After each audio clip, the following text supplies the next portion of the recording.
Hello and welcome to another Gamut Livestream, where Kelsey Fields and I talk to business leaders and technical experts about embracing change and transforming the way that you work.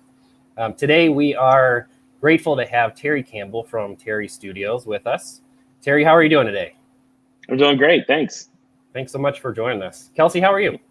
I'm great. I'm so excited to be here, talk about some food photography.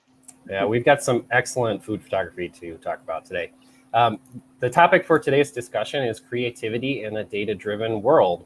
We're going to be talking with Teri about what's going on in the food photography industry and how to bring brand stories to life that really connect with consumers. So welcome everybody who's tuning in live. We really appreciate you joining us. If you could use the comments to tell us where you're calling in from, and also submit any questions that you have as we go through the presentation today. We'll have a conversation with Teri. He's going to show some examples. Ask us what you want to know. We will be happy to answer those questions. So, Teri, welcome. How are you? And could you tell us a little bit about yourself and how you got into photography? Yeah, my name's Teri Campbell. I'm a commercial photographer and director, shooting mostly food and beverage brands. So we create films and images that help brands share their story. That can take the form of menus, packaging, advertising. Some of our clients are Kraft Heinz, Maker's Mark, Kellogg's, Jimmy John's, Sonic, Marzetti. So a lot of different stuff across a lot of different types of food. But yeah, that's the bulk of what we do. And how I got into that was basically I started my career as a photographer 3 decades ago. Looked a lot different back then. A lot of people didn't shoot food. If you can imagine a time before Food Network and foodie culture and everything and iPhones, a lot of people really just didn't enjoy shooting food because in the 80s and 90s, it was very stiff, very clean, took a long time to produce those images. And it was just not a lot of fun for a lot of people. I enjoyed it, but a lot of people didn't. So I began my career realizing that was something I liked doing and not a lot of other people did. So I called myself a food and tabletop photographer, which meant I shot mostly tabletop and very little food. But over the years, it just kept expanding. And eventually I got known as, it was kind of a teeter-totter where it felt like I was shooting so little food. But as I kept pushing it, when you got to about 60%, everybody just said, "Oh, you're the food photographer," and it kind of switched. And then we got nothing else. But gave us the great food assignments that we love doing. So that's kind of my progression into the food world. Mm-hmm. Teri, are you a foodie? And what do you like most about photography? I'm not a foodie. That's the big secret. That's I've come to terms with it. I think that actually in hindsight, maybe it makes me a better food photographer because if you love mushrooms and you see an average pictures of mushrooms, you're like, oh, mushrooms, I love them. But if you don't love mushrooms like myself, then I really need to enhance that. I really need to light it. I really need to make it beautiful and to the point that I enjoy it. And so maybe it's my secret power that I'm not a foodie, that I'm kind of a meat and potatoes fast food kind of guy. So I really enjoy that process of making it look beautiful, making it look like something I would want to eat, and then I know I've succeeded. Mm-hmm. So it's like a little built-in litmus test. There you go. Yeah. Yeah. And I think, go ahead, Mike. Well, what is it about photography that gets you out of bed? What do you love about it? Yeah, I was going to say, I think you were asking me about that too. And that's I think for me, it's lighting. I mean, as you see the set behind me, this is not a Zoom. This is my kitchen, the studio where the chefs prepare the food, or the food stylist, and take it to the set. I spent 20 minutes before we got on here lighting it up just right, pulling shades halfway, dimming lights, adjusting things. That's what I love about photography, is the lighting and setting the scene, creating that image with just light. Most of my work, probably 90% of my work, is in the studio. We do some location work, but most of it's in the studio. So it's really controlling the lights and controlling the set and creating something from almost nothing. So for me, it's about beautiful light and especially the food. It's one of the hardest things to light because it has so much happening at once. If you're thinking about food, you've got saturated colors, you've got reflectivity, you've got texture, you're trying to light a lot of different things at one time. And so it's very challenging, but very rewarding for me to do that. that's what I love doing. Awesome. It sounds like you have a lot of fun doing it. Yeah, it is. It's a good time. Always food around the studio. That's the nice thing. You're never hungry. Yeah. Photography has changed quite a bit since digital in the past 20 years. Where do you see the future of photography going? The next 20 years, what do you think that might look like? It's interesting. I mean, we're at an influx point with everything that's happened. The pandemic, of course, has accelerated some things. Photography 30 years ago, photography held a different connotation in people's minds. And today, everyone is a photographer. So it's great. It's leveled the playing field, but it's devalued the professional end of the process, in some people's eyes. And agencies, where most of my work comes from as a commercial photographer, agencies seem to be struggling some in this current environment, and the pandemic seems to have accelerated some of that. So I'm very curious to see how things map out. I'm not willing to make a prediction. I'm not sure where it's going to go. I'm finding that, we are having to, cast a wider net, than some of the agencies. We're doing more work direct with corporations and companies that do it in-house. So it's getting to be, like I said, a wider net that we cast to get the work. But, photography in general, and the food photography is always going to be needed, always going to be, always have a place. But it's definitely the industry has changed. It's the best way I can put it. I don't know. Yeah, one thing that we're seeing is that more and more content's being created, and brands are utilizing content to create connections with consumers. What Idea Alliance is working on is helping create a consistent color experience across all kinds of different print. So stories are being told by brands on packaging. It's on shelf. It's on the digital shelf. It's in signage. It's online. It's in social feeds. So Teri, from your perspective, when it comes to, visual content, how are brands balancing quantity versus quality in the creation of their content? Yeah, you're right. We live in a visual world, with all of the images that pound us every day. It was a lot before, and it's a lot more now. I think that it is a challenge for brands to separate out what is content, what is stuff they need for an Instagram feed Thursday at 4:00 that's not going to be seen after Thursday, and what they need for packaging or for those high value touch points where their consumers are really interacting with their brand. What kind of images need to be there. We see sometimes that, brands and sometimes brand managers are just kind of lumping this into a content bucket. I just need content for everything. And it's really not true. You need content for certain online platforms and other places, but you need, a different kind of image for those touch points. And you're talking about color, and, color is always something we're dealing with across a brand, not only in maybe the imagery and how it feels, but of course the brand's colors and reproducing those alongside our images. That's going, across the board, that they want to represent those brand colors throughout their products and where people see their products.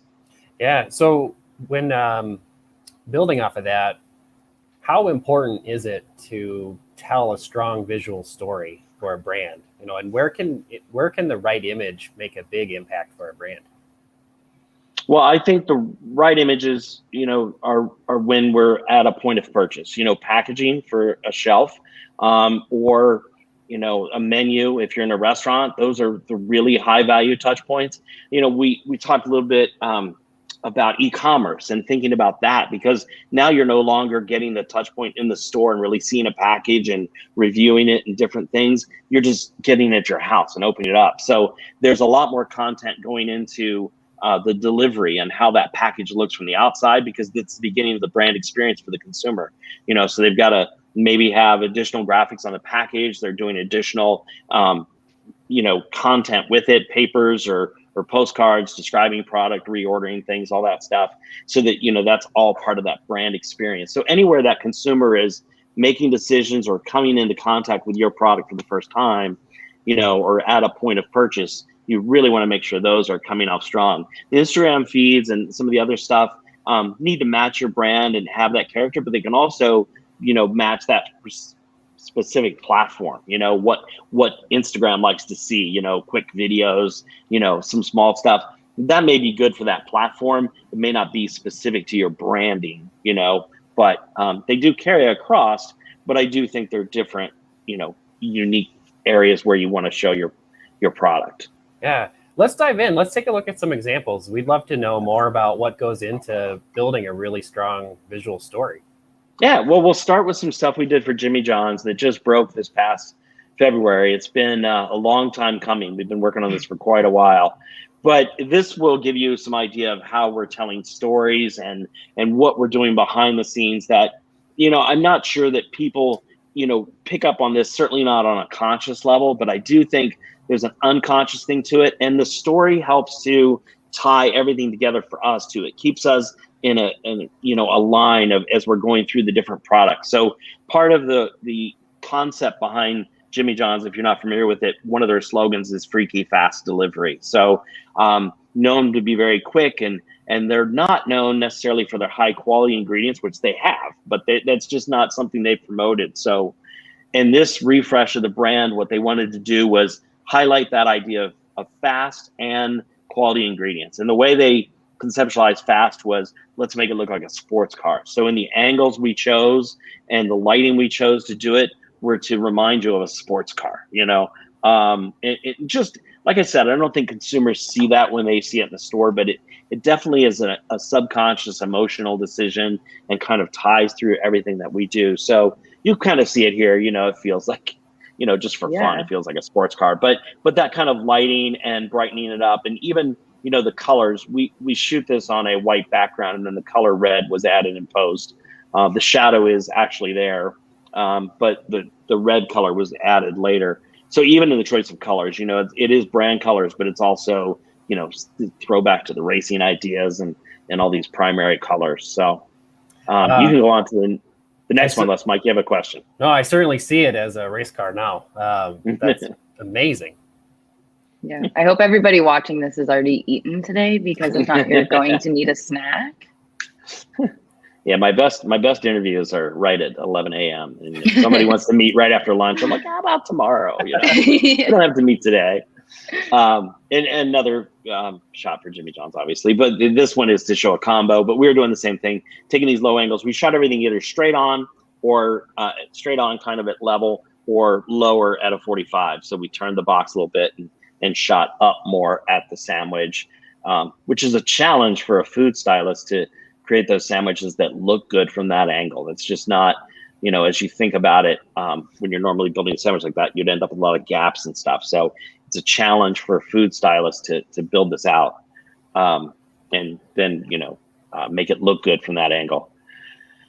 And you can go on to the next one. I realized we hadn't talked about food stylists too. I'm using terms that people may not be familiar with. Everyone knows a chef, and a chef makes food that tastes great, but it usually doesn't last very long because you're going to eat it in 15 minutes. So it doesn't have to sit at your table looking great for an hour and a half, which our food does, because clients and art directors and, everyone that has a say in this project may take some time to sort out what their feelings are, if they think it should be something else. And, you got to remember, consumers are going to be looking at this for a long time. So we want to make sure it's, perfect in every way. So the food has to sit there for a long time. So I always say food stylists are great at making food last on set and making it look beautiful for a camera. There's no school you can go to for food styling. It's just something people have learned through apprenticeships. Some of them come from an art background. Some of them come from a culinary background. Some of them, know sculpting. It's just, a variety of career paths that lead to food styling. But once they, get into this, and if they're good, it's just the sky's the limit, because there's such high demand for their talent and skills.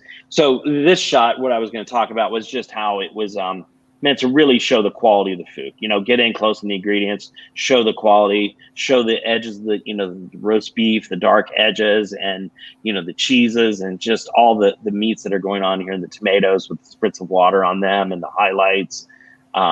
It just brings out all those elements. That's what we're really trying to do, is just make you hungry. That's my job. Oh, awesome. We've got people tuning in from all parts of the world right now.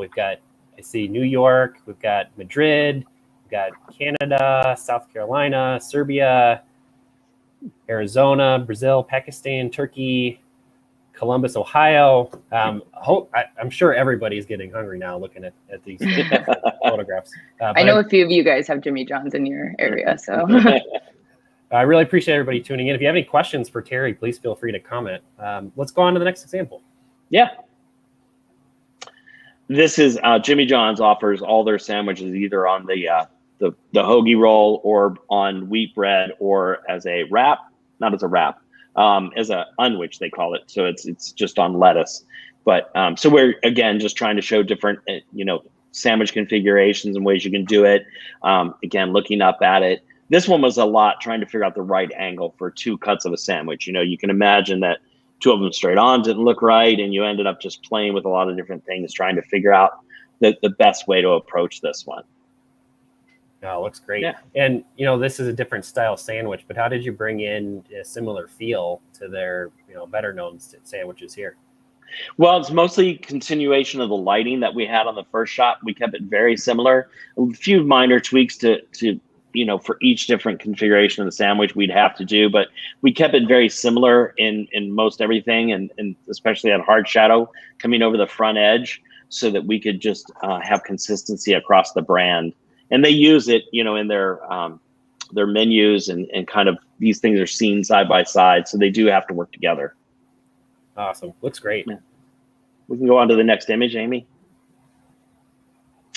This is the next ones are a series for Maker's Mark. One of the things that we were doing here was a lot of their beverage shots prior to this had been very brightly lit, liquid, very evenly lit, which was very common, but I just felt that we could do more by making it feel like it was in a scene, so we kind of just imagined a smoky basement or a bar somewhere and wanted to just get that vibe that you were almost in the shadows, you're almost in the corners of the room, and it wasn't brightly lit, and there was just a little bit of light coming through the liquid, and just allowed that to kind of create more of a mood and environment, make an emotional connection rather than just here's the product in your face. It's I want that, I'm not sure where that is, and your emotions. I love creating a scene that's a little bit suggestive, but not overly done. The background goes out of focus. It could be your basement. It could be a bar.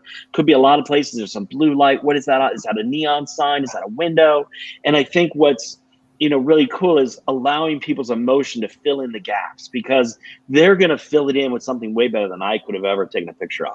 So let them just connect the dots and create that scene. Remember that moment they had in their friend's basement that night that they went till 3 a.m. And it was like, that's what I want, because that emotional connection, that's going to draw you into the product. That's going to want you to want that more than just here it is, So that was the setup for this. And this was one of the early shots that we did for them that kind of set the tone going forward, because this just really fit what I think we were looking for and what the brand really wanted to achieve at the time. So you can go ahead. The story really helps bridge the connection between the product and the consumer, like make it really relatable to what the consumer's experience is. Yeah, because that story connects to the emotion, and that's what, like I said, it's what I really want, is an emotional connection, even more than just a product connection, because then it would just be a product photograph. And we really want more. We want you to see more into this, either consciously or subconsciously. Yeah. Is it often that a brand will come to you with an idea of like the vibe that they want their images to have, or do you get to play with that, have some creativity there? It goes both ways. A lot of times, especially work from an agency, they've done a lot of preliminary work with a brand. They've gone through a lot of iterations. They may have even done consumer testing with different iterations. So they have become pretty set about where they want to go, and they know based off of all of that information what they want to achieve. So a lot of times you don't have as much flexibility. This brand came to us with an image of ours that they liked and said, we want something like this. So we did have more flexibility to execute and kind of achieve what the elements of that image they were liking, and we could move that forward. So it goes back and forth. We obviously love to collaborate and build into part of the brand. I love working with creatives, and specifically the Jimmy John's. We had a lot of opportunity there. The creative agency is upstream kind of creative agency. So they really start with the brand early on and are molding it. And they were very open to collaboration and trying different things and working through stuff to get the look and feel. But like I said, other times it's very prescribed because they know what, they need to do based off of all this research or based off of how they're trying to move the brand a specific direction. And then they may have come to us because our style fits that, so they know we can execute that kind of image. Very cool. So can move on to the next one. And again, just in the series, you see the pattern repeating here. The key light is from behind. So things in the foreground tend to fall into shadow. This one is a milkshake made with Maker's Mark, which is just fabulous. But, so again, just setting the scene, the little ice cream scooper with the melted ice cream, a human touch, a human element. There's somebody there. There's a Coke glass in the back that's almost empty, but it still has a little bit left on the bottom. So trying to, create the environment, make you think someone's been there. So we try to think like, who would have done this? Who would have been here? Would they have made a mess with the nuts in the jar and that kind of thing? And you can go on to the next one. This one was shot in the studio, but was meant to be more of a bar scene. So, we use the bar mat in the background that the cup is sitting on to specifically kind of address that, and some bar tools, and just tried to light it again, lighting from behind, letting there be some light coming through the bottle, but it's not all perfectly lit. It's moving in and out of shadow. So it was just the idea of again, this being on location, but shot in the studio. Yeah, Teri, how do you approach a photo where you've got multiple elements? Like you've got glass, metal, ice, you've got the mint there. Like there's light interacts differently with all of those. What are some things? Exactly. Yeah. This is a good example of what I talked about with food, even though it's not food. The mint leaves are in it, but it really is a balancing act of getting the highlights you need on the glass, because obviously that's super important. That's their product, and we want to make sure that people recognize it, even though it's a little out of focus. We want them to know what it is. So getting the highlights on there the right way and getting the light to come through the back, and it's really a lot of experimentation. We're always besides the shots we do for clients, we're always doing shots for ourselves and our portfolio, and experimenting with new techniques, trying new ideas. And it's just a process. I mean, you can do it. It just takes a lot of, learning the way that light works and how you can use it, like you said, to shape the ice, but not make it go white, to get a highlight on the bottle, but not flatten out the mint leaves. And then you add a hand into it. You've got to try to balance that as well. So. Yeah. Thanks for the insight. The next one is Maker's, the sister brand to Maker's Mark. And this one, again, the scene is somebody's playing records, they're having drinks, just trying to set a little bit of an environment. And again, just trying to get you to think of those times that you had, that you remember, that were fun, and maybe keying off to music and that sort of thing. So it comes down to this one, really highlighting the bottle, making it really shine against all of that dark wood and the dark records and stuff, and making it show up. Awesome. So, yeah.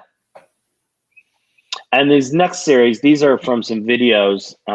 They're stills that we shot alongside broadcast TV spots for Skyline Chili. So for our friends around the world, I don't know if I can do a good job of describing Skyline Chili, but Cincinnati is known for chili, and it's not the chili like you'd get in Texas. It's a Greek style chili, usually served over spaghetti with cheese on top, or over a hot dog with cheese on top and onions.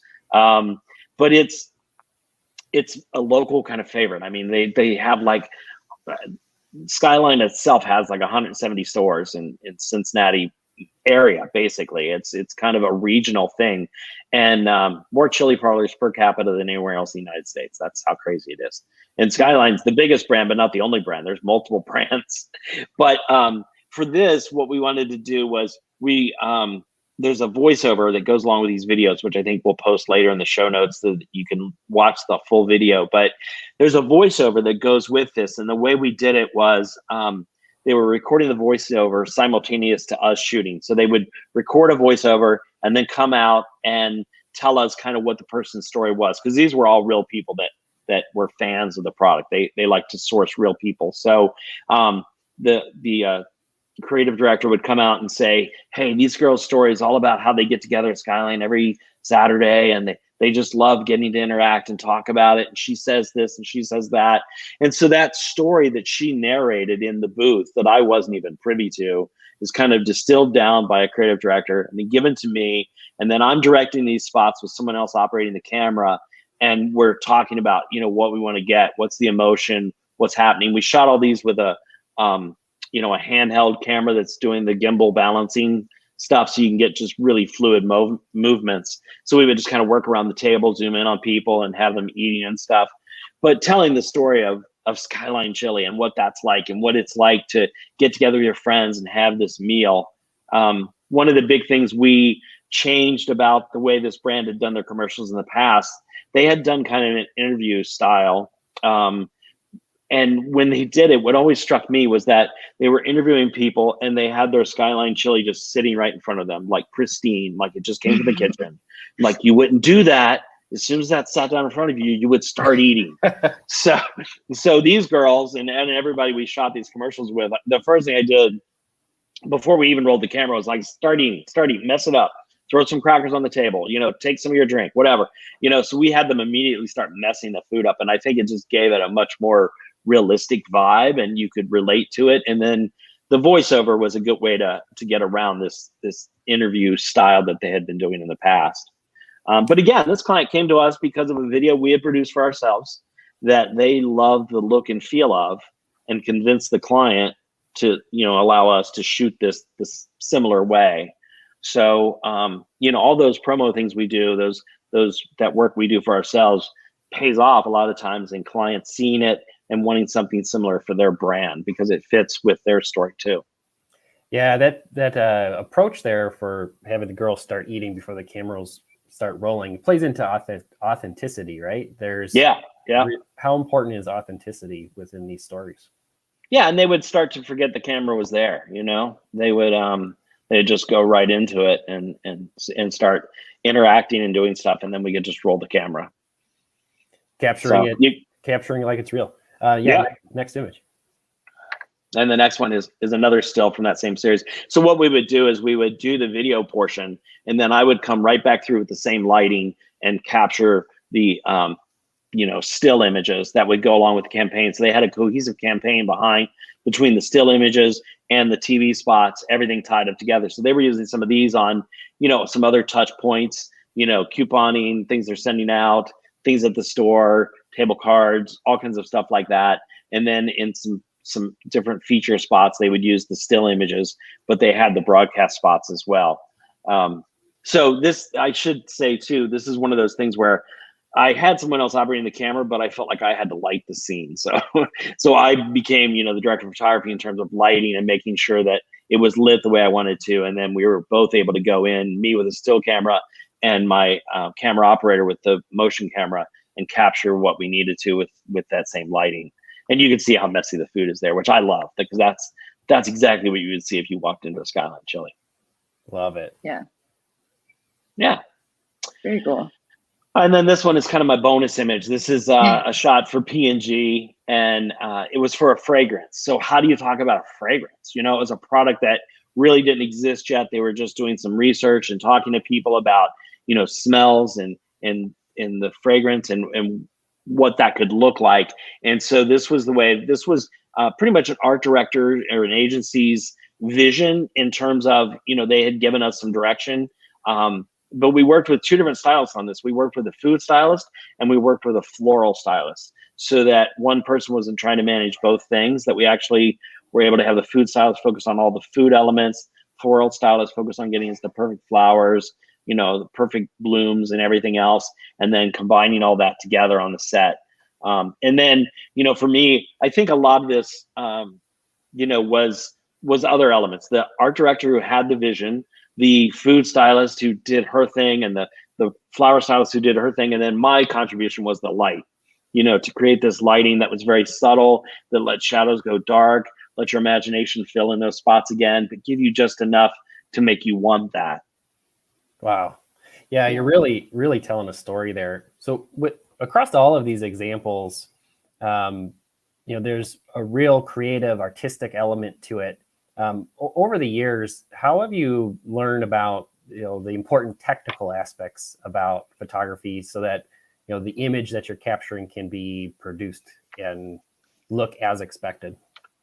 Yeah, I mean, we definitely have to keep that in mind, especially with packaging, because packaging can be printed on a lot of different substrates, a lot of different surfaces and paper types or foils. So we definitely have to keep in mind how things are going to be reproduced in the end. And that does affect our lighting to some degree, especially when we're talking about highlights or shadows, how those are going to be utilized.